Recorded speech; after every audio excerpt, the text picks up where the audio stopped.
Today I'm joined by Enrico Lopez-Yañez, the Dallas Symphony Orchestra principal pops conductor, and quickly, I think, becoming one of the most highly regarded pops conductors across the country. It's a pleasure to finally meet you. How are you? Thank you, Emilio. I'm great, and thank you so much for having me. I'm excited to be coming back to Dallas. See, I used to get annoyed with this delineation between the idea of a pops conductor and conductors of what we call standard repertoire, but I think in reality, approaching pops material is probably a little more dangerous territory, especially the program we're about to talk about today. Don't you Sure. think? Yeah, pops is funny because, outside of the world of orchestras, it's kind of a meaningless term. You tell somebody on the Right. street, like, a pops conductor, what does that mean? I mean, it can mean anything. And half the time people are like, does that mean pops like a grandpa? Or like, what does that mean? So what all it is a term as this sort of catch-all phrase of anything that is not classical music that an orchestra does. Right. So my job covers everything from working with rap artists and hip hop, groups to gospel choirs to jazz Mm. to rock bands. It's all the other things that orchestras are able to do outside of their normal classical programming. Right. I think when we listen to conductors leading like a Beethoven symphony, that we can say things like, "Well, I don't really care for his interpretation," but at a Right. pops concert, I think the what draws people inside the doors in the first place is, you're selecting material that holds sentimental value to a wide audience, right? So Right. I think an Yeah. audience could potentially walk away saying, "They played that all wrong." Does that Uh, terrify you? yeah. What's funny is we tend to program in one of two sides on pops. It's either we are playing with the actual artists Hmm. oftentimes. So, maybe like we've had concerts with Aida Cuevas or Lila Downs, and you're hearing the actual artists perform their music, but in a new way with a Yeah. symphony orchestra, which is not their typical thing. Or we may do tribute concerts. So it's, the greatest hits of the 90s, or it's the music of Journey, whether or not it's actually with Journey.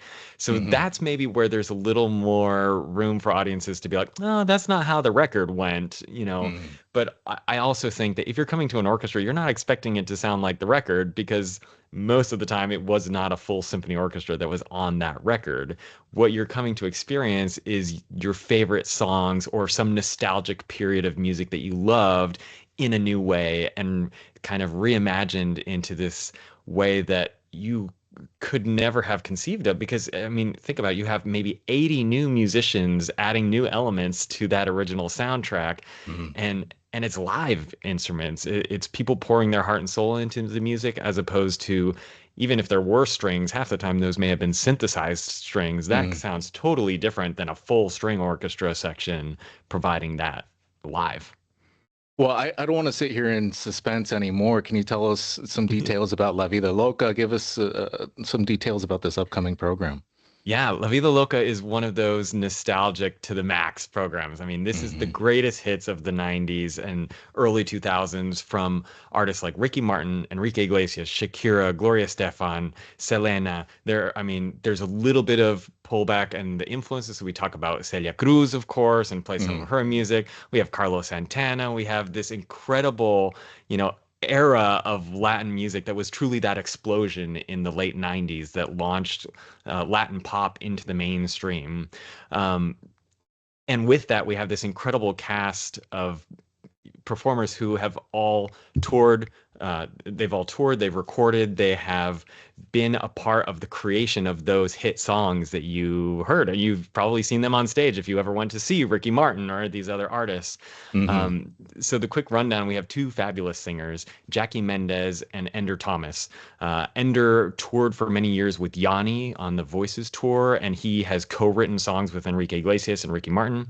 Jackie Mendez currently still goes on tour with Chayanne, with Juanes, with all these amazing Latin artists around the world, performs every year at the Latin Grammys. And then our trumpet player, Jose Cibaja, he was the original, trumpet player during that 1999 performance of Ricky Martin that sort of took the world by storm. He was Ricky's trumpet player for over a decade and has recorded with everyone from Celia Cruz to Carlos Santana, they were truly inspirational. And then Anderson Quintero, our percussionist, who's this amazing salsa percussionist, son of the legendary Luisito Quintero, and has also, I mean, he was a part of the musical that was an homage to Celia Cruz. All of our cast members are Grammy winners. They've all done these incredible things. And so you get a really authentic experience in this show like no other. Well, geez, that's a lot. Well, I'll say this as someone who's spent quite a lot of time around Latin women, and I don't mean that to sound like a brag, but it kind of is. I know the godlike status that Enrique Iglesias has and others in this Yeah. program have, and the way his music, what it does to a huge percentage of our population, especially. So I Yeah. have to say this again, it feels like you're playing with fire here. Well, I Uh, mean, it's a fun show, and you know, every time we get people up on their feet, dancing, singing. This is not your typical orchestra show. You are come in your dancing shoes, come ready to move, come ready to sing, and yeah. relive your favorite moments of these great artists, because that's what it's all about. Yeah, this isn't like presenting a film score or anything like that. We're talking Right. about big time sex symbols. How do you prepare yourself to present music like this? And I've never asked a question like this before, but have you thought about what you're going to wear? I mean, if there was ever a Oh time to yeah, I conduct mean, in it's all leather about the pants, flash. this is Yeah, yeah, it. yeah, you know, Yeah. it's about the flash. It's about having a good time, and there will be costume changes. There will be, you know, No. at one point we danced the Macarena, so you know, there's a Oh little bit my of everything goodness. for everyone as a part of the show. Expect to conga line, expect, you know, all the great things that you would want in this kind of genre of music. Okay, on a more serious note, though, I want to know about your personal connection to this Sure. program. You come from a musical family in Southern Yeah. California. Did you grow up around this music? I did. So my dad was born and raised in Mexico. I spent many, you know, of my childhood memories in Mexico with his family, and this music is something that's very near and dear to my heart. I mean, my father was obsessed with Celia Cruz and played her music all the time in the house, and so that was a huge inspiration for us.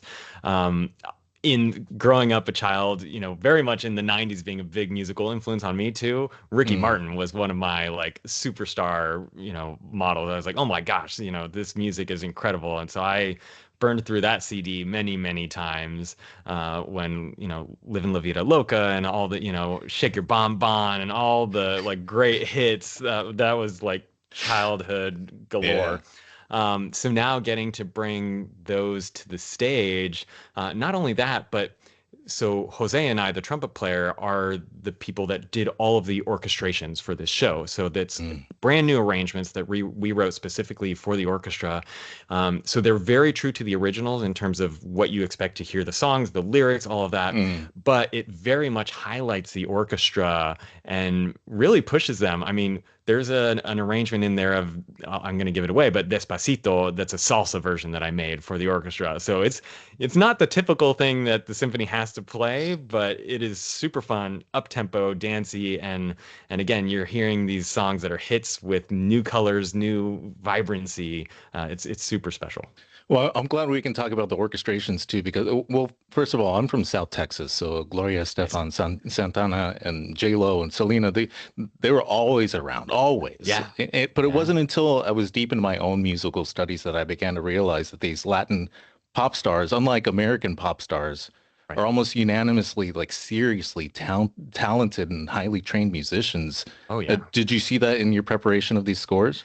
Absolutely. I mean, you know, it was shocking at times how much was already in the original materials that so Mm. easily transferred to the orchestra. So many of these artists have full percussion section, obviously, but then they have a full brass section. Sometimes they already had string parts in the original. So for me, it was trying to pick up on those original elements and enhance it and grow it rather than, you know, having to create some kind of new interpretation of what was there. Um, and the other fun thing was trying to pick what versions of songs, you know. So Mm. Selena, for example, we're gonna do Como la Flor, but the live version, not the studio version, because it was this, you know, you remember the performance at Houston. I mean, it was this like epic introduction, and I was like, wow, that with orchestra would be incredible. And so we kind of play off of some of those different versions, different options that they performed. Same thing with some of the great Ricky Martin hits. Maria is one of my favorites that's just like so up tempo and rocking and stuff. So trying to find those unique things. One other of my favorite twists in this show is the famous ballad by Enrique Iglesias, Hero, um, which I was one of the ones that I was going to orchestrate. And I said, you know what? This is such a beautiful love song. And I would have always wanted to hear it as a duet. And I was like, you know what? Now I get to. So I get to create this version that is not the original. And so we kind of Wow. redid it. And it takes on this whole new feeling when it's sung by two people rather than just one singing to each other. And it's kind of this beautiful romantic moment that I think the audience is really going to dig. Well, I have chills just hearing about this concert. I'm very much excited for it. One last question, and I think you kind of touched on this a little bit, but if there are any tickets left for La Vida Loca, who should come to this concert and what kind of environment should they expect? Absolutely. I mean, yes, just head to dallassymphony.org. You can pick up tickets there.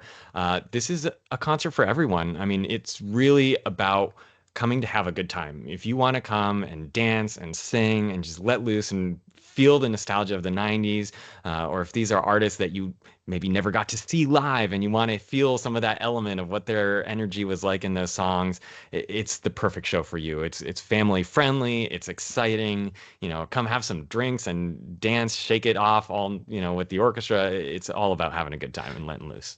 That's amazing. Enrico Lopez-Yañez, Dallas Symphony principal, Pops conductor. It's been a pleasure to meet you and speak with you. I can't wait for this concert. Thanks for putting it together. La Vida Loca, January 30th through February 1st at the Meyerson. Buena suerte. Muchísimas Bailamos. gracias. Gracias, gracias. Nos vemos pronto.